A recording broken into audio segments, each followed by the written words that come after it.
Let us now break down what a sales funnel really is and how it aligns with your customer's journey. So, the sales funnel starts with the awareness stage, that is called the top of the funnel.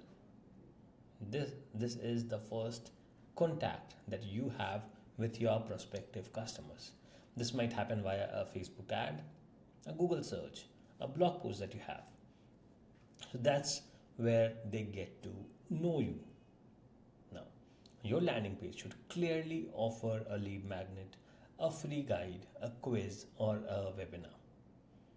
Now, once people get to know you from your first contact, they now would click on the link and get to your landing page. Now, when they are on the landing page, they should clearly be given a lead magnet or a free guide or a quiz or a webinar, something to get engaged with you. Now, in Go High Level, use lead generation funnel templates to start quickly.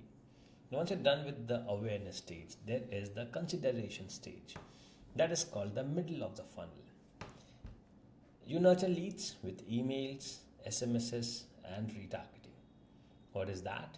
So once somebody signs up for your lead magnet, your free course, your webinar or something, they are now in the middle of the funnel. They know you, but they are not yet ready to do business with you. So you nurture them with emails, SMSs, and retargeting. You build trust by offering value, case studies, testimonials, or limited time offers. You can use GHL automations to send drip campaigns and track engagement. Then comes the decision stage, that is the bottom of the funnel. You offer direct value, a free consultation, a product demo, or a special pricing. Route leads to booking calendars or checkout pages.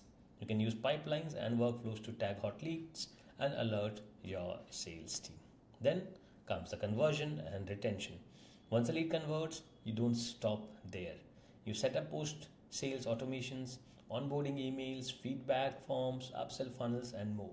You keep customers engaged to increase the lifetime value. Once all of that is done, you optimize the funnel. You review the analytics in GoHighLevel, conversion rates, drop off points, open rates. You split test the landing pages, the headlines, the CTAs, and emails. Now, funnel building is not a one time thing, it's a living system. So, once you have built the funnel, it does not end, it's not the end of the world. It is where you have started the journey of having funnels and workflows and automations. So, you keep iterating, you keep reviewing, you keep getting better every other day, and keep growing. Now, we'll be explaining about each of these in much more details in the next couple of sections, but that was this. So, and if you have any further questions, feel free to ask me in the Q&A section. And if you haven't signed up yet for the 30 days free trial and a live bootcamp of Go High Level, find that in the resources section or ask me about it in the Q&A section. And once you sign up, you get access to $1,000 worth of training along with a premium community access and live weekly coaching calls. So I'll see you inside.